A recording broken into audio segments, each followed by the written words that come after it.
너는 청년의 때에 너의 창조주를 기억하라. 곧 곤고한 날이 이르기 전에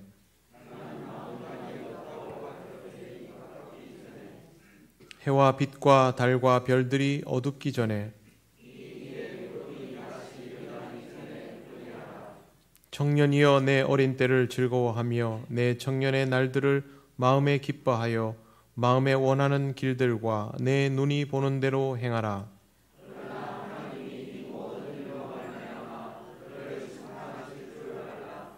여호와를 경외하는 것이 지식의 근본이거늘 청년이 무엇으로 그의 행실을 깨끗하게 하리까? 또한 너는 청년의 정욕을 피하고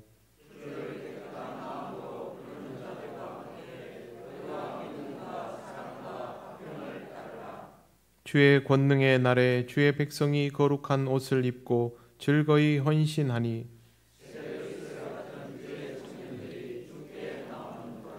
아멘. 나는 전능하신 아버지 하나님 천지의 창조주를 믿습니다. 나는 그의 유일하신 아들 우리 주 예수 그리스도를 믿습니다.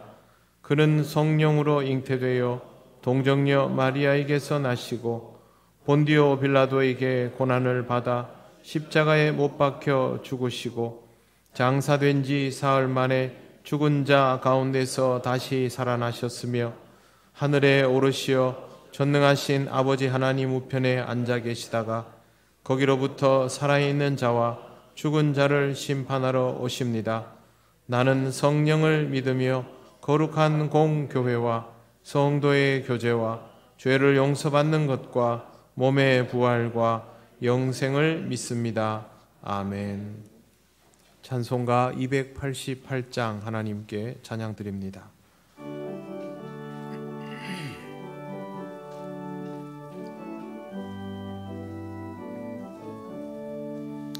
예수를 나의 구주 삼고 성령과 피로써 거듭나니 이 세상에서 내 영혼이 하늘의 영광 누리도다.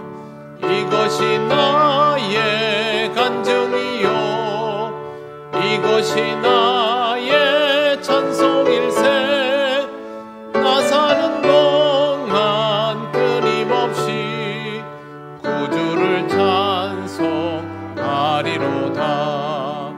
온전히 주께 맡긴 내 영 사랑의 음성을 듣는 중에 천사들 왕래하는 것과 하늘의 영광 보리로다. 이것이 나의 간증이요 이것이 나의 찬송일세. 나 사는 동안 끊임없이 구주를 찬송하리로다. 주 안에 기쁨 누림으로 마음의 풍랑이 잔잔하니 세상과 나는 간 곳 없고 구속한 주만 보이도다. 이것이 나의 간증이요 이것이 나의 찬송일세. 나 사는 동안 끊임없이 구주를 찬송하리로다.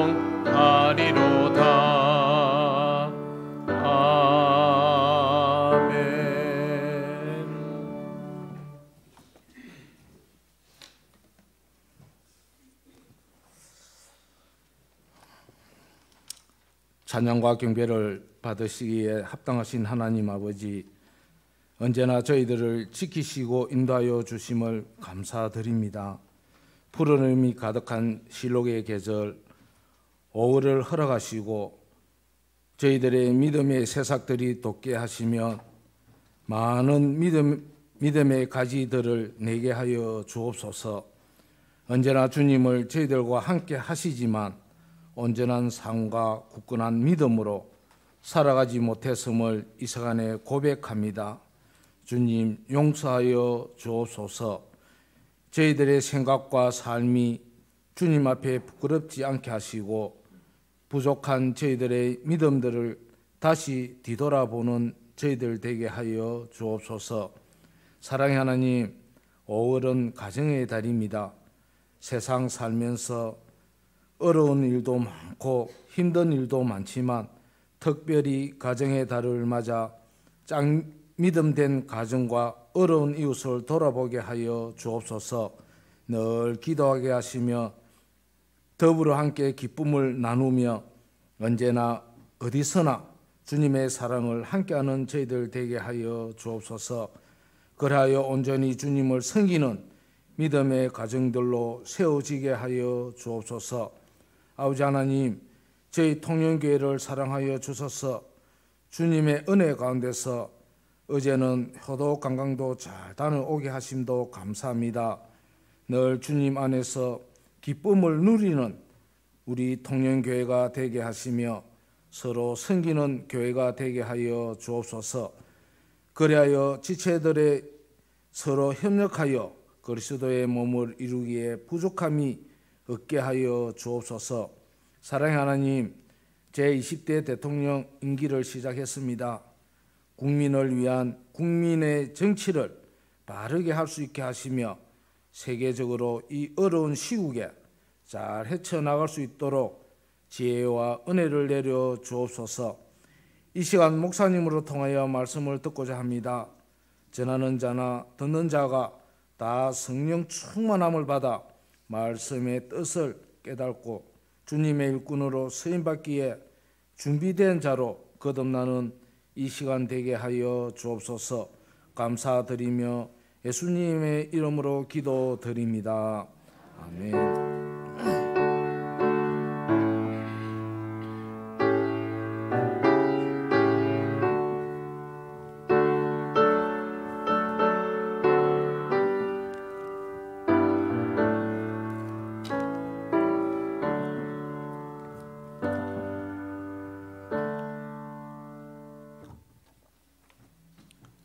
하나님 말씀 창세기 2장 20절에서 25절입니다.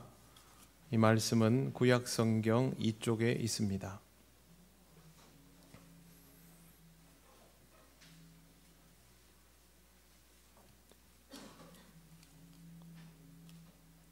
창세기 2장 20절에서 25절 말씀을 봉독합니다.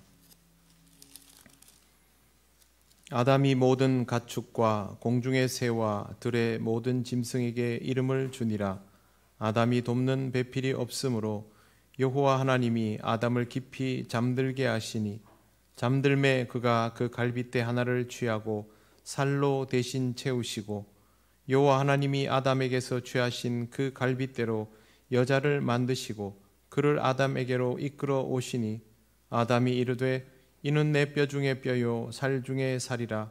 이것을 남자에게 취하였은즉 여자라 부르리라 하니라. 이러므로 남자가 부모를 떠나 그의 아내와 합하여 둘이 한 몸을 이룰지로다. 아담과 그의 아내 두 사람이 벌거벗었으나 부끄러워하지 아니하니라. 아멘. 기도드리겠습니다. 하나님 은혜를 감사합니다. 오늘도 허락하신 이 말씀을 우리가 전하고 듣습니다. 전하는 종과 듣는 모든 성도들의 마음을 움직여 주셔서 주의 뜻이 깨달아지게 하시고 은혜 되게 하옵소서. 예수님 이름으로 기도드립니다. 아멘. 부부는 혼인 관계에 있는 남녀를 뜻합니다. 전통적인 부부 이해는 크게 두 가지로 정의할 수 있습니다. 하나는 평생을 함께 한다는 것입니다. 사자성어들을 보면 이해할 수 있는데요. 백년해로, 원앙지계, 천생배필, 백년가약, 천생연분 이런 표현들이 이에 해당됩니다. 또 하나는 남편은 잘 이끌어주고 아내는 잘 따른다는 뜻입니다. 부창부수, 여필종부 같은 것은 여기에 해당이 됩니다. 이러한 것들을 보면 부부는 이와 같은 도리에 의해서 지금까지 정의되어 왔습니다. 그런데 요즘은 이런 것들을 거의 말하지 않는 시대가 되었습니다. 현대 사회로 들어오면서 급속도로 달라졌습니다. 결혼도 빨리 하지 않고 아예 하지 않으려는 경우도 매우 많으며 이혼율도 너무 높다 보니 그동안 우리가 알고 있었던 부부의 정의가 지금도 여전히 유효한가라는 의문을 가지게 되었습니다. 시대가 달라지고 관념이 달라지면 부부의 정의도 달라지는 것일까요? 달라져도 되는 것일까요?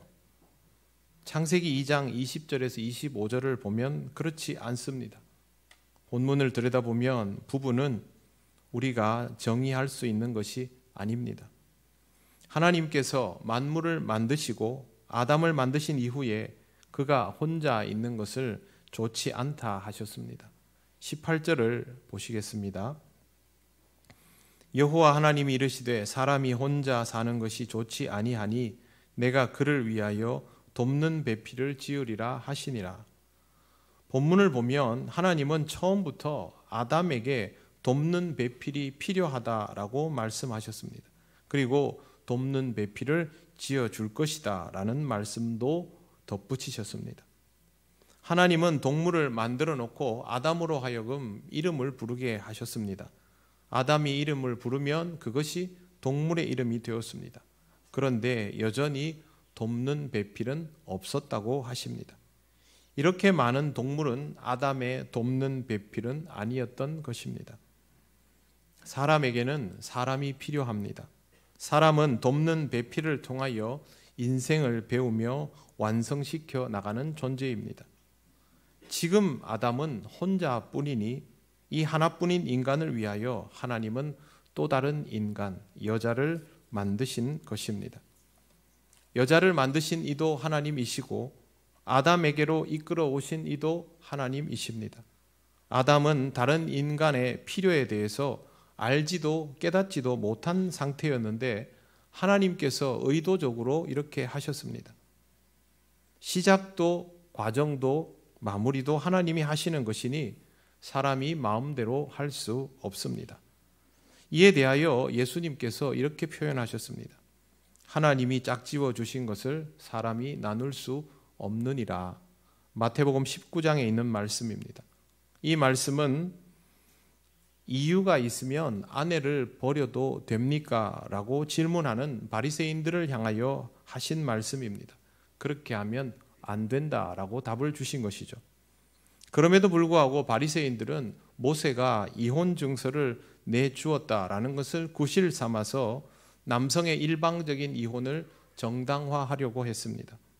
그러나 예수님은 그것은 너희의 완악함 때문에 모세가 어쩔 수 없이 그리한 것이지 본래는 그렇지 않다라고 명확히 선을 그어 주셨습니다.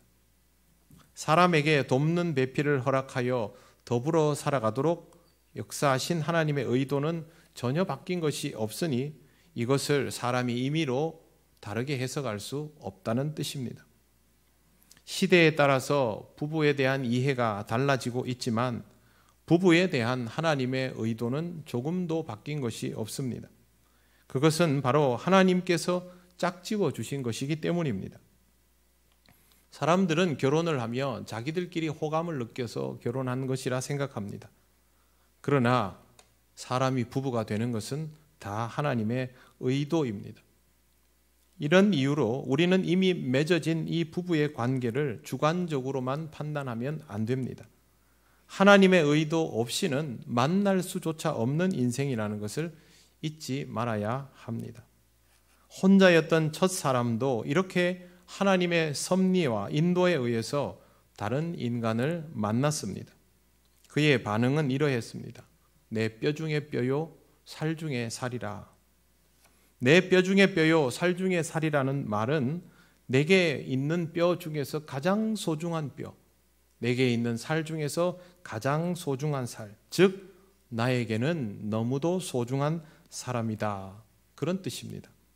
하나님께서 이끌어 오신 또 다른 인간을 접하며 인간이 보였던 첫 번째 반응이 너무 소중하고 마음에 들었다는 것입니다. 아담이라는 말은 해석하면 사람이라는 뜻입니다. 처음에 성경에는 아담이라는 표현만 있습니다. 그런데 여자가 만들어지고 남자에게 이끌림을 받고 나서는 아담이라는 표현 대신에 남자라고 불리우게 되고 그리고 여자라고 불리우게 됩니다. 부부는 이렇게 남자와 여자의 조합인 것입니다. 하나님은 아담에게 돕는 배필이 없는 것을 보시고 그에게 배필이 있도록 하였습니다. 이걸 보면서 남성이 기본이고 남성을 위해서 여성이 만들어졌구나라고 생각하는 사람도 있지만 냉정하게 말해서 아담이라는 인물은 남성을 지칭하는 것이 아니라 인간 그 자체를 지칭하는 것이고 그때까지는 여성이 존재하지 않는 상태이기 때문에 그냥 사람이라고 쓰여진 것입니다. 그러니 이것을 남성 우선이라고 보면 안 됩니다. 그냥 사람에게는 반드시 돕는 배필이 필요하다라고 해석하는 것이 옳습니다. 에젤은 네게드라는 말이 돕는 배필이라는 뜻입니다. 그런데 여기에서 사용하는 에제르라는 단어는 사람을 도우시는 하나님의 구원을 지칭할 때 그 도우심이라는 단어를 여기에 이 단어를 씁니다. 이것은 그냥 조력자 수준으로 약간의 도움을 받는 것을 뜻하는 것이 아니라 절대적인 도움이라는 뜻입니다. 그러니 돕는 배필이라는 말은 남성에게 필요한 약간의 조력자 이런 말이 전혀 아닌 것이죠. 그의 인생에서는 없어서는 안 되는 절대적인 동력자, 파트너라는 뜻입니다. 굉장히 무거운 의미가 바로 돕는 배필입니다. 남성에게 여성이 도움이라서가 아닙니다. 절대적으로 필요해서 하나님이 보내어 주신 이입니다. 또한 남성은 이미 여성을 만나며 내게 너무 소중한 사람이라고 표현했습니다. 조금 더 구체적으로 해석을 하면 나에게 나보다 더 중요한 사람이라는 뜻입니다. 그렇다면 여성은 남성에게 보조적인 존재가 될 수 없습니다. 결국 이 구절은 우리가 각각 자기 자신의 성별을 기준으로 자신의 배우자를 절대적인 파트너, 하나님께서 나를 도우시는 것처럼 꼭 필요한 도움을 주는 절실한 대상으로 인식해야 하는 겁니다. 이게 바로 부부입니다. 부부의 정의부터 우리는 다시 배워야 하는 것이죠. 부부의 정의를 내릴 때에 시대와 환경에 따라서 달라지면 안 되는 것이죠. 하나님께서 내려주신 정의 그대로여야 합니다. 이렇게 남자가 여자를 또 여자가 남자를 배필로 받아들이는 데는 선결 조건이 있습니다. 그것은 인간이 다른 도움을 받지 않는 상태의 각성이 있어야 합니다. 만약 아담이 이미 자신의 부족함에 대하여 도움을 받고 있는 대상이 따로 있었다면 여인을 보면서 뼈 중에 뼈요, 살 중에 살이다라는 표현을 했을까요? 그렇게 하지 않았을 겁니다. 그토록 절박한 대상이라고 생각하지 않았을 가능성이 높습니다. 인간에게 있어서 돕는 배필의 전제 조건은 내가 먼저 독립적인 존재가 되는 것입니다. 결핍이 분명히 있지만 독립된 존재입니다. 24절 말씀을 보십시오. 이러므로 남자가 부모를 떠나 그의 아내와 합하여 둘이 한 몸을 이룰지로다. 남자가 부모를 떠나라는 말은 결코 가벼운 말이 아닙니다. 철저하게 부모로부터 독립적인 존재가 되어야만 아내와의 연합이 제대로 이루어진다는 뜻입니다. 남자와 여자가 만났을 때 각각이 독립적인 존재여야만 자신의 결핍에 대한 인식도 명확하게 이루어지고 또 그렇게 해야 자기 배필에 대한 존재감도 확실하게 가질 수 있습니다. 현대 사회에서 부부의 정체성을 한번 보십시오.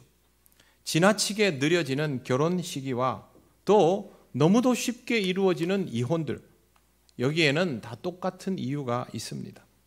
나는 돕는 배필이 절실하게 필요하지 않다입니다. 또한 이 말에는 전제가 있습니다. 나는 돕는 배필 없이도 도움을 받을 수 있는 창구들이 있다라는 뜻입니다. 사람은 결핍된 존재이기 때문에 반드시 도움을 필요로 합니다. 그런데 돕는 배필이 필요하지 않다라고 하는 것은 이미 그 결핍을 다른 방식으로 채우고 있다는 뜻입니다. 그러면 돕는 배필이 필요하다라는 생각을 하지 못하게 되는 것이죠. 굳이 결혼을 해야 할 이유가 없지요. 빨리 해야 될 이유는 더더욱 없습니다. 결혼을 하고 나서도 상대방을 보면서 저 사람이 나의 돕는 배필이다라고 생각하지 않게 된다면 굳이 내가 불편함을 감수하면서 같이 살아야 할 이유가 있겠습니까? 없다는 생각을 하게 됩니다. 그러면 인간이 혼자 사는 것을 편안히 하면서 도움을 받고 있는, 지금 내가 돕는 배필 없이도 제공받을 수 있다고 생각하는 이러한 것들, 그것들을 제공하는 것이 바로 정말로 돕는 배필이 될까요?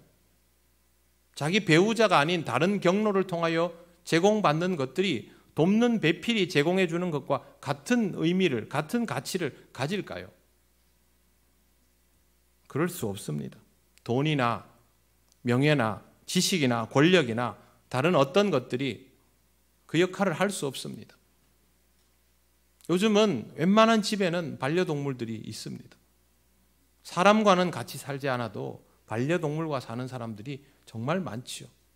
그러면 반려동물이 돕는 배필이 될 수 있을까요? 하나님께서 분명히 말씀하셨습니다. 20절에 보시면 아담이 모든 가축과 공중의 새와 들의 모든 짐승에게 이름을 주니라. 아담이 돕는 배필이 없으므로. 반려동물은 돕는 배필이 될 수 없는 것이죠. 인간이 아니면, 그것도 자신과 완벽하게 다른 이성의 존재, 사실상의 나의 절반이 아니면 돕는 배필이 될 수 없는 것입니다. 결혼은 예전보다 가볍게 여겨지고 있습니다. 그런데 이것 때문에 인류의 기반이 되는 인간 생태계가 파괴되고 있다는 것에 주목해야 합니다. 인구는 늘어나는데 한쪽에서만 비정상적으로 늘어나고 연령의 구성비는 다 깨어지고 남성의 특별함, 여성의 특별함들이 사라지고 개인주의가 난무합니다. 개인주의가 난무하면 개인의 실존이 존중되고 높아져야 되지 않습니까? 그런데 그럼에도 불구하고 개인의 실존은 위협받고 있습니다.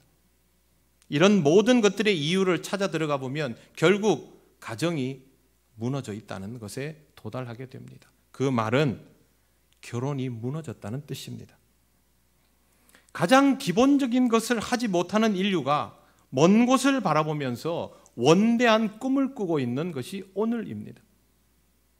이게 말이 됩니까? 어떻게 인류가 추구할 가치가 경제적 가치나 기술적인 가치밖에 없습니까? 지금 당장 인간의 실존과 생존이 위협을 받고 있는데, 지금 우리나라뿐 아니라 어느 나라에도 아이 한 명을 태어나게 만들면 국가에서 지원할 수 있는 시스템들을 구축하고 있습니다. 선진국들은 예외 없이 이 시스템을 구축하고 실제로 비용을 지급하는데 엄청난 돈을 들이붓고 있습니다. 실제 우리나라도 이미 출생 장려를 위한 프로그램과 실제 지급하는 비용들을 합치면 1억 원대에 육박합니다. 그런데 아이를 낳지 않습니다. 왜? 지금 그 1억 원을 나한테 바로 주지 않거든요.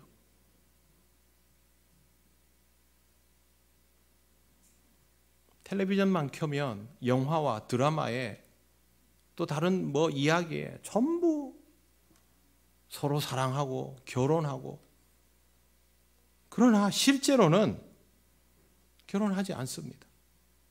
결혼하여도 건강한 부부의 이해를 가지고 살아가려 하지 않습니다. 여러분, 우리에게 과연 미래가 있을까요? 가장 먼저 우리는 인간관계의 기본을 회복해야 합니다. 건강하고 행복한 가정을 이루어야 합니다. 이걸 위해서 결혼에 대해서 다시 생각하고 결혼을 다시 배워야 합니다. 제가 오늘 여러분에게 전하는 이 말씀은 그동안 주례를 계속 해오고 청년부 사역을 해오면서 사실은 결혼식장에서 정말 하고 싶은 이야기들이었습니다. 말씀은 제가 그대로 읽고 이 말씀을 따르지만 여기에서 깨달아진 내용들은 늘 그래왔습니다. 그런데 결혼식장에서 얘기하면 듣겠습니까? 우리 같은 사람들이 반성하고 복습하는 용도이지요. 사람은 부모를 떠나 자신을 도와주는 배필과 합하여 둘이 한 몸을 이루어야 합니다. 그런데 한 몸을 이룬다는 말이 육체적인 결합을 의미하는 것이 아닙니다. 결혼이 만약 육체적인 결합이라면 그 외의 모든 것들은 가벼워져 버립니다. 지금 그렇게 되어가고 있죠. 결혼은 육체적인 결합을 통하여 시작되지만 완전한 결합을 통하여 완성됩니다. 이것이 둘이 한 몸을 이룬다. 둘이 하나의 존재가 된다는 뜻입니다. 25절 말씀을 보십시오.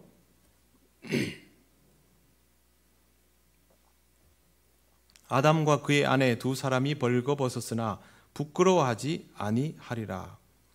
두 사람이 벌거벗어서 부끄러운 것은 서로 남이라는 뜻입니다. 동성이라도 남이면 부끄럽습니다.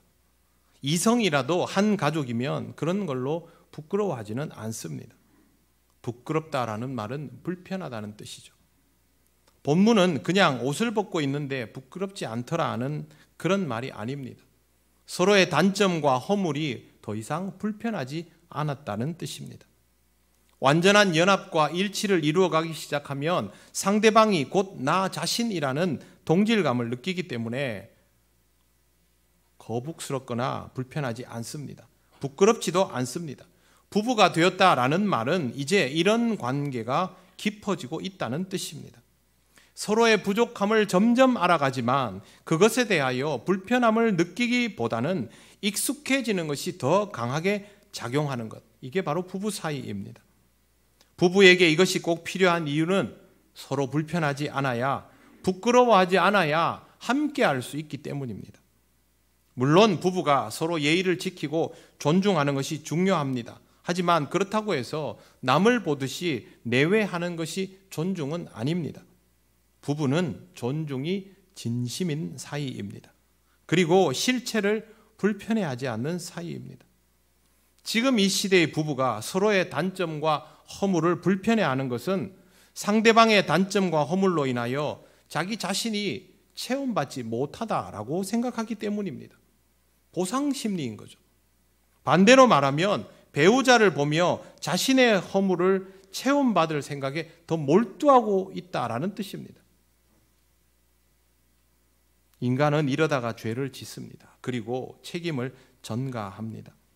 하나님 앞에서 범죄한 첫 인간은 자신의 허물을 들추어내기보다는 가리우고 싶어 했습니다. 자꾸 가리려 하다 보니 자기와 늘 함께하는 사람, 자기 곁에 있는 사람에게 죄를 더 뒤집어 씌우며 그 사람의 허물을 부각시켜야 했습니다.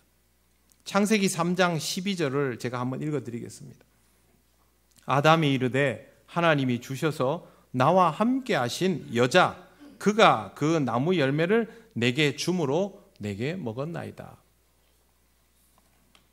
뼈 중에 뼈요 살 중에 살이라고 그렇게 고백했던 사람을 불편해하고 부끄러워하고 있습니다.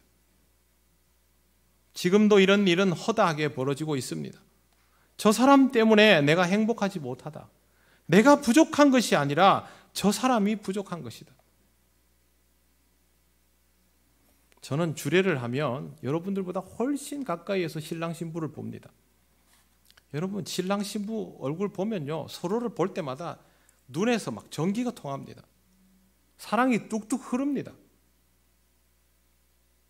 저렇게 좋을까? 저는 여러분들 표정도 같이 봅니다. 여러분들은 마음 다해서 진심으로 축하하는데 순간순간 여러분들의 표정에 묘한 것이 지나갑니다. 그래 한번 살아봐라. 이게 실체이죠. 우리도 다 경험해 본 것이죠. 내 목숨같이 사랑하고 그토록 아끼고 소중하고 귀하다 여겼는데 너무 가까이 있어서 너무 불편하기도 했던 사람. 여러분, 저는 그렇게 사랑하는 사람이 완전히 변한 얼굴로 서로를 마주 대하며 상담을 요청하는 것을 경험한 적도 많습니다. 인간의 약함은 하나님의 의도를 망각하는 순간 필연적으로 이런 과정을 겪게 됩니다. 우리가 다 경험해 본 부분이죠. 부부는 상대방의 허물 때문에 깨지는 것이 아닙니다. 내가 남편의 자격을 잃어버리고 아내의 자격을 잃어버려서 견고함이 깨어지기 시작하는 것을 내 탓으로 여기지 않고 끊임없이 배우자의 탓으로 여기며 책임을 전가할 때 부부는 확실하게 깨지기 시작합니다. 이혼이 급속도로 늘어난 이유는 먹고 살기 힘들어가 아닙니다. 인생을 살아갈 더 좋은 방법을 알아버려서도 아닙니다. 상대방이 너무 싫어서 그것도 아닙니다. 자신의 허물을 더 가리고 싶기 때문입니다. 자신의 약함이 들추어지는 것이 싫어서입니다. 원래는 자신의 허물을 드러내고 돕는 배필을 통하여 채움을 받는 것이 부부인데 자신의 약함을 인정하고 그것을 메워달라고 배필에게 도움을 청해야 하는데 그렇게 하면 자기 자신을 잃어버리는 것 같아서 싫은 겁니다. 우리는 결혼을 하면 부부로서 존재해야 하는데 부부로 존재하면 나를 잃어버리는 것 같아서 그게 싫어서 그렇게 하는 겁니다. 하나님은 완벽한 인간을 만드신 적이 없습니다. 그래서 처음부터 혼자 사는 것은 좋지 않다 하시고 돕는 배필을 지으리라 하신 것입니다. 하나님께서 언제 아담을 만들어 놓고 막상 만들어 놓고 나니 좀 아쉽네 그렇게 하셨습니까? 그거 아닙니다. 처음부터 하나님은 돕는 배필이 필요하도록 인간을 만드셨습니다. 그러니 사랑하는 성도 여러분, 어떤 경우에도 나 혼자 충분하다라는 생각은 하지 마십시오. 충분하지 않습니다. 하나님께서 짝지어 주신 그 사람과 함께일 때 내가 충분하여 지는 것이고 함께하는 시간들을 이어나갈 때 온전함을 향해 나아가는 것입니다. 그럼 바울처럼 복음을 증거하며 독신으로 사는 것은 왜 그렇습니까? 그건 다른 차원의 길이죠. 그것은 하나님께서 바울로 하여금 모든 사람의 돕는 배필이 되도록 역사하시고 인도하시는 것 아닙니까? 바울은 그런 하나님의 의도를 분명히 알고 순종하며 따랐습니다. 여러분이 모든 사람을 위한 돕는 배필이 될 인생이면 그렇게 하십시오. 그게 아니라면 하나님께서 단 한 사람을 짝지어 주신 것을 온전하게 받아들이시고 그렇게 살아야 됩니다. 하나님이 딱 한 명만 짝지어 주셨는데 왜 그것을 어중간한 상태로 대하며 계속 힘든 시간들을 연장합니까? 거기에서 나 자신을 애써 지키며 살아가는 것을 지혜로움이나 현명함이라고 착각하지 않도록 하시기를 바랍니다. 그건 어리석은 것입니다. 하나님은 우리를 사랑하십니다. 사랑하셔서 이렇게 만들어 주셨고 사랑하셔서 또 사람을 이렇게 이끌어 주셨다라는 것을 잘 생각해 보시기 바랍니다. 그러면 어떻게 살아야 하는지 이미 답을 가지고 있는 여러분 자신을 발견하게 될 것입니다. 우리들이 잘 몰라도 우리 곁에 있는 그 사람은 우리 자신에게 말할 수 없이 소중한 사람입니다. 아직은 내가 부족해서 잘 모를 뿐이고 내게 주신 돕는 배필을 잘 활용하지 못하고 있을 뿐이지 하나님께서 보내주신 그 선택이 잘못된 것은 아닙니다. 여러분, 내가 선택한 듯 보여도 내가 선택한 것이 아니라 하나님이 선택한 것입니다. 교회에서 일꾼 세울 때 내가 표를 쓰면 내가 선택한 것입니까? 아니지 않습니까? 하나님의 역사에서 내가 선택한 듯 보이는 모든 것들은 하나님의 의도 속에 있는 것입니다. 결혼이 제일 먼저이죠.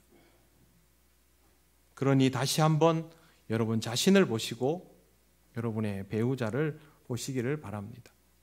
젊어서 이걸 깨달으면 얼마나 좋겠습니까만 어리석고 부족한 우리는 그렇게 잘 못합니다. 하지만 하나님께서 함께하라 하신 돕는 배필이 여러분의 곁에 있으면 다시 한번 배우는 마음으로 하나님의 뜻에 합당하게 부부의 삶을 살아가시고 또 여러분의 가족도 이와 같은 마음으로 서로를 돌보시면 그것이 또한 하나님께서 여러분에게 허락하신 돕는 배필입니다.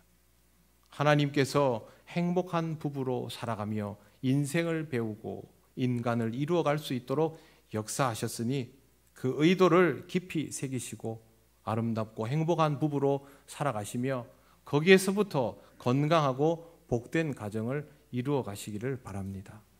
기도드리겠습니다. 하나님 감사합니다. 우리를 위하여 가장 귀한 선물을 주셨음에도 우리는 그 선물의 값어치를 알지 못한 채로 일평생을 허비하는 어리석은 사람들임을 고백합니다. 하나님 아버지, 다시 한번 인생을 배우게 하시고 하나님께서 맺어주신 그 의도를 알게 하시며 아름다운 부부로 건강하고 행복한 가정으로 살아가게 하옵소서. 우리의 아름다운 관계가 하나님께서 허락하여 주신 은혜의 길을 따라 더 아름다운 교회를 이루어가며 또 이 세상을 다시 한번 아름답게 세워가는 길이 됨을 오늘 배웠습니다. 주의 말씀을 따라 다시 한번 배우며 익히는 우리들 되게 하셔서 우리 통영교회 모든 가정들이 아름답고 행복한 가정, 또 좋은 부부가 되어 살아가게 하옵소서. 예수님 이름으로 기도드립니다. 아멘. 찬송가 558장 찬양하시며 봉헌하시겠습니다.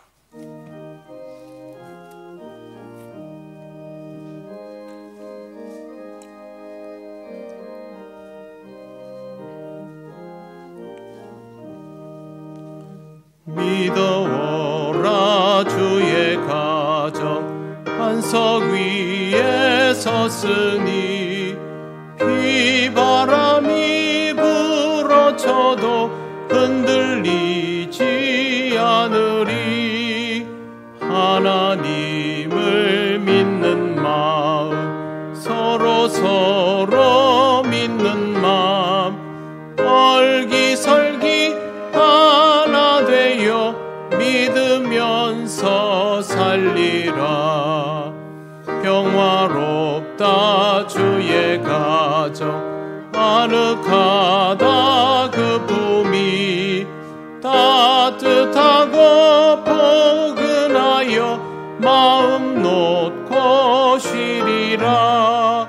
미소하는 얼굴들에 주의 마음 서리여 하늘 평화 풍기면서 서로 살리라. 즐거워라 주의 가정 사랑의 샘 솟는다. 메마른 땅 적시어라 물이 올라 꽃핀다. 너도 나도 어깨 펴고 노래하며 즐기니 이웃들이 형제로다 내 몸처럼 아끼리. 향기롭다 주의 가정 기도하는 이 제단 마음 들여 기도하고 섬기니 타오르는 몸과 마음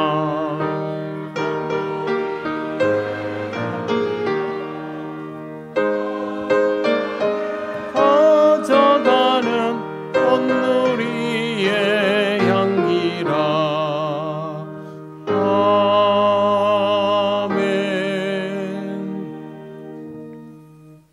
하나님 감사합니다. 오늘도 하나님께서 허락하신 예배를 기쁨으로 드리며 감사의 예물을 드립니다. 언제나 하나님이 우리와 함께 하심을 잊지 않는 삶이 되게 하여 주옵소서. 다음 한 주간도 우리 통영교회에 속한 모든 성도들을 지켜주시기를 원합니다. 경제적인 어려움이 많사오니 주님, 물질로 인하여 시험 들지 않게 하시고 물질을 잘 사용하는 지혜도 주시옵소서. 드려진 예물은 하나님 나라와 영광을 위하여 귀히 쓰이게 하옵소서. 예수님 이름으로 기도드립니다. 아멘.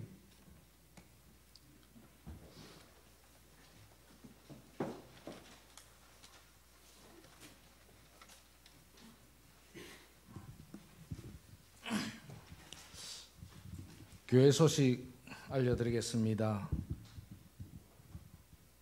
예배에 나오신 모든 분을 환영합니다. 처음 오신 분을 새가족부의 안내를 받으시기 바랍니다. 예배, 찬양대 헌신 예배가 오늘 2부 오후 2시 예배 때에 있습니다.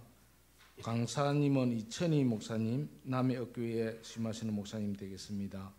모임, 기간 원래가 2부 예배 마친 후에 각 지정된 장소에서 열리겠습니다. 보고서를 제출해 주시기 바랍니다.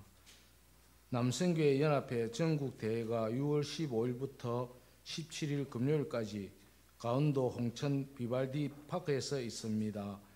혹시 가실 분 있으시면 우리 정명석 장로님에게 말씀해 주시면 감사하겠습니다. 그 다음 결혼이 있습니다.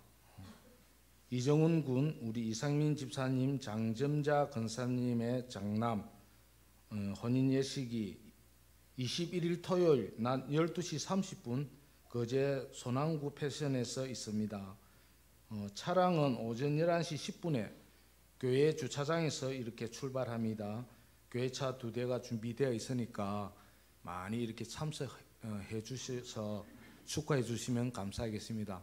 한 50분 거리입니다. 그래서 이렇게 많이 가주시면 대단히 감사하겠습니다.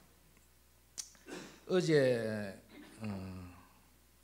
우리 효도 관광 및 이렇게 국내 선교지 탐방을 했습니다. 75세 이상 되시는 우리 어르신들을 이렇게 모시고 손양원 목사님 기념관과 또 하만 악양 뚝방 양계비 꽃들이 피는 곳에 갔는데요. 우리 통영교회 어르신들이 이렇게 익어간 그 모습들을 가지고 그 양계비 꽃과 이렇게 어울려졌을 때에 역시 우리 교회에 있는 어르신들의 그 얼굴들이 꽃보다 더 아름답더라고요. 그래서 잘 갔다 왔습니다. 그게 갔다 올 수 있도록 협찬해 주신 우리 김성도 장로님, 신백수 집사님, 최한길 집사님, 또 이양현 집사님, 송미연 집사님, 장점자 권사님, 또 뜨끈뜨끈한 떡을 이렇게 준비했어서 또 해주신 우리 백동선 권사님께 감사를 드립니다. 5월 안내 유언은 주보로 참고해 주시고요. 좋은 습관 가지기, 또 5월 함께 나눌 기도의 제목들을 주보를 참고해 주시면 감사하겠습니다. 이상입니다.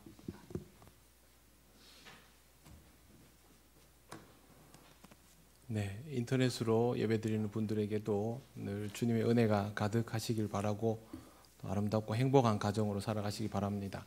제가 어제 2년 만에 어르신들 그 소풍 가는 모습을 보니까 얼마나 좋던지요. 빨리 코로나가 종식되고 여러분들도 편하게 함께 여러 곳을 다닐 수 있는 그 시절이 돌아오면 좋겠습니다. 이제 자리에서 일어나셔서 예배드린 교우들과 함께 인사를 나누시겠습니다.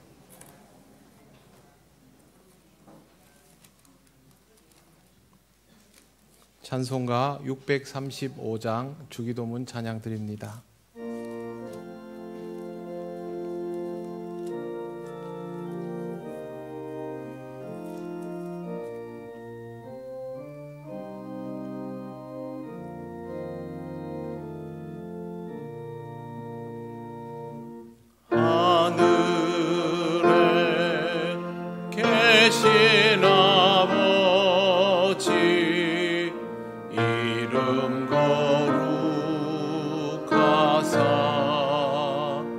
주님 나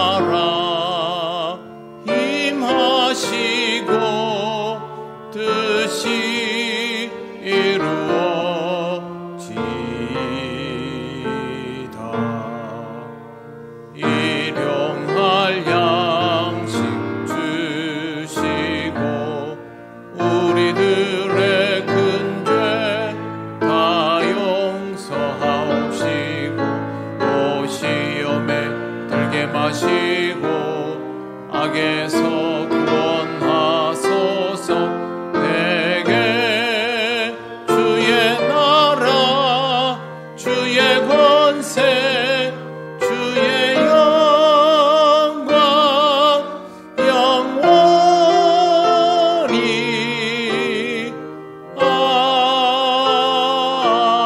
아멘.